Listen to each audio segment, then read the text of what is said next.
علیہ وسلم تک جتنے بھی پیغمبر آئے کسی کو وہ مرتبہ حاصل نہیں ہو سکا کہ کسی پیغمبر کے نکاح میں دوسرے پیغمبر کی دو دو بیٹیاں دی گئی ہو.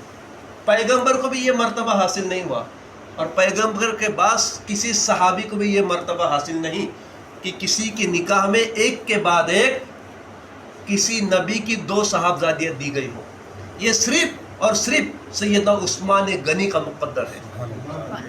نور کی سرکار سے پایا، پڑھا نا خان صاحب نے، نور کی سرکار سے پایا 2 سالہ نور کا، ہو مبارک تم کو جن نورین جوڑا نور کا. اعلیٰ حضرت نے کیا خوب لکھا ہے. اتنا ہی نہیں، پیارے آقا صلی اللہ علیہ وسلم کی حدیث پاک ہے، پیارے آقا فرماتے ہیں اے عثمان یہ تو میری 2 لڑکیاں تھیں، اگر میرے پاس 40 لڑکیاں ہوتی نا تو ایک کے بعد ایک، یعنی ایک انتقال ہونے کے بعد ایک انتقال ہونے کے بعد ایک 40 لڑکیوں کا نکاح میں تم سے کرا دیتا.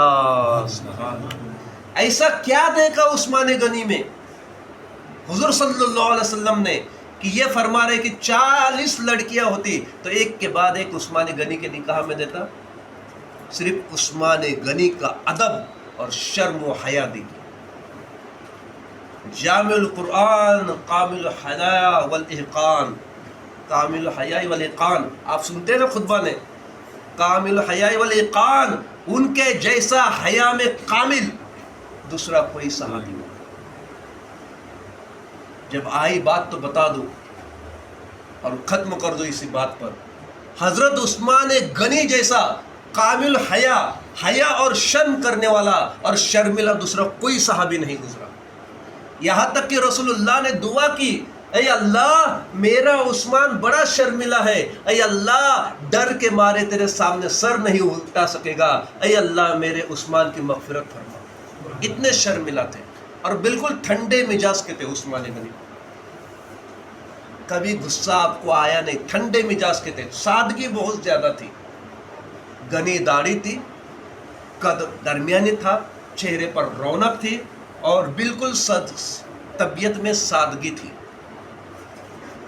یہاں تک کہ پیارے آقا صلی اللہ علیہ وسلم ایک مرتبہ اپنے گھر میں لیٹے ہوئے تھے چارپائی پر، اور آپ کی لنگی مبارک تہبند جسے کہتے ہیں پنڈلی سے تھوڑا اوپر تھا، پنڈلی سے تھوڑا اوپر. اس حالت میں سیدنا صدیق اکبر رضی اللہ تعالی عنہ آئے، دروازہ کھٹکھٹایا، کون؟ صدیق اکبر. آنے دو. آنے کی اجازت ملی. اللہ کے رسول صلی اللہ علیہ وسلم اسی طرح لیٹے ہوئے ہیں اور آپ کی لنگی تھوڑی پنڈلیوں سے اوپر ہی ہے. ابو بکر صدیق نے پوچھا کچھ سوال، آپ نے جواب دے دیا، صدیق اکبر چلے گئے. پھر تھوڑی دیر کے بعد دروازہ کھٹکھٹایا گیا، کون؟ عمر بن خطاب. آنے دو.